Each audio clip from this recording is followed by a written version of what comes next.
It started like any other virus, mild flu-like symptoms, a slight fever, some fatigue. No one panicked, no one cared. The virus, named NPH1, spread quickly but seemed harmless at first. A few days of discomfort and then people recovered. No deaths, no real reason to sound the alarm. Scientists were mildly interested, but the media barely mentioned it. By the time anyone realized something was wrong, it had already infected billions. At first it was subtle. People reported strange memory lapses, difficulty focusing, forgetting names and faces. Then came the personality changes, mild irritability at first, then full-blown aggression. Friends and families turned on each other over the smallest disagreements. Social media became a battleground of incoherent rage. People stopped caring about consequences, about decency, about anything at all. Then, something far worse happened. By the third wave of infections, people stopped feeling empathy entirely. Mothers forgot their own children. Strangers walked past the wounded, ignoring their cries for help. People were still alive, still functioning, but they were hollowed out. Governments noticed the shift too late. By the time emergency measures were introduced, the infected were already in charge. Elections became meaningless, diplomacy collapsed, leaders issued contradictory orders and abandoned policies overnight. Laws weren't just ignored, no one even remembered them. The world's economy disintegrated, not from war or catastrophe but from sheer collective disinterest. No one cared about running power plants or stocking food shelves. Supply chains crumbled, planes stopped flying, medicine ran out, not because of hoarding, but because no one bothered to manufacture it anymore.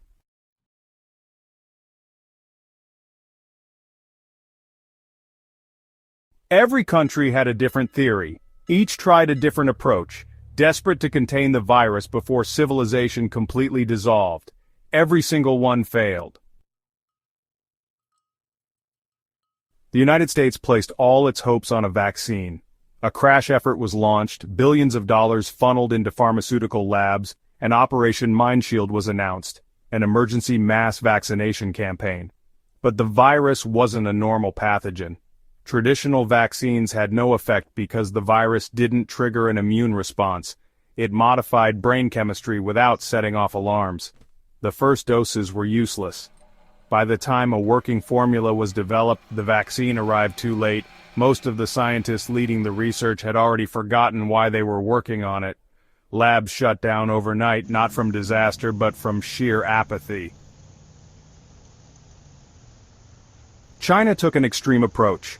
Lockdowns on an unprecedented scale. Entire cities were sealed off, military-controlled quarantine zones were expanded, and anyone showing signs of infection was forcibly removed from society. For a time, it seemed to work. The infection rate slowed inside the high-tech quarantine cities of Beijing and Shanghai.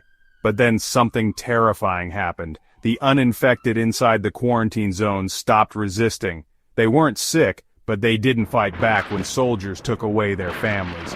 They didn't protest when surveillance tightened, when freedoms were stripped away. At some point the virus had entered the food supply, the water, the air. The walls didn't keep the infection out, they trapped it inside. In deeply religious nations, the virus was interpreted as a test of faith, a punishment, or a supernatural event.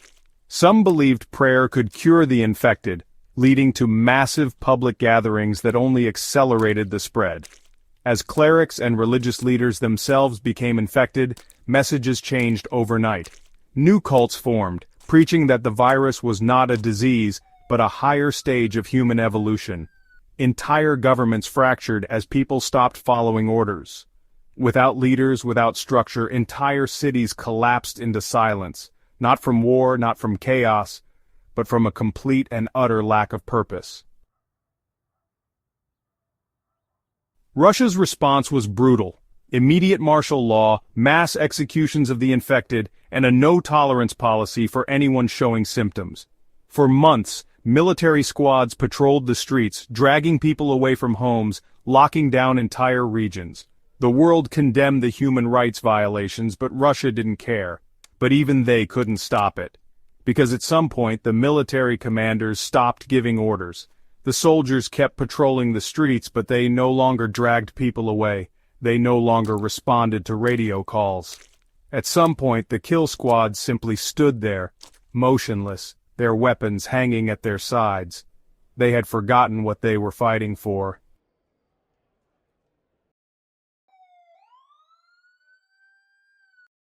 You wake up one morning and check your phone. No new updates. The internet has been unreliable for weeks, but now it's just gone. You look outside. The streets are empty, the air thick with an unnatural stillness. A few houses away, your neighbor loads his car with whatever he can carry, but where would he even go? You go to the grocery store, but it's been cleared out for days. The shelves are still there, but no one is stocking them anymore. No one remembers to.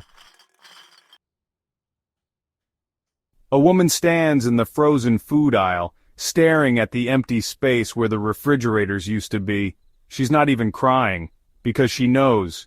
You see a man with a makeshift gas mask, holding a sign that says, "Remember," as if writing it down would help. People still pretend to fight back. There are news reports about governments trying to engineer a counter-virus, but deep down, you already know the truth. You knew the moment you saw the first patch of your journal filled with scribbles that made no sense. You knew the moment your dog stopped following you around, stopped eating, and just laid down, staring blankly at the wall. You knew when the last military evacuation order played on the radio, but no one came. And as you sit in the ruins of your old life, in a world slowly forgetting itself, you realize something worse than death itself. It wasn't war. It wasn't fire. It wasn't an asteroid or a nuclear bomb. Humanity was erased by something it never saw coming. Something that didn't kill the body, it killed the mind. Something that left billions of people alive but empty. Something that left the world intact but meaningless. At some point, the last uninfected survivors will simply stop running. Not because they lost, but because they forgot why they were fighting in the first place. And then there's nothing left. Humanity didn't die, it forgot how to exist.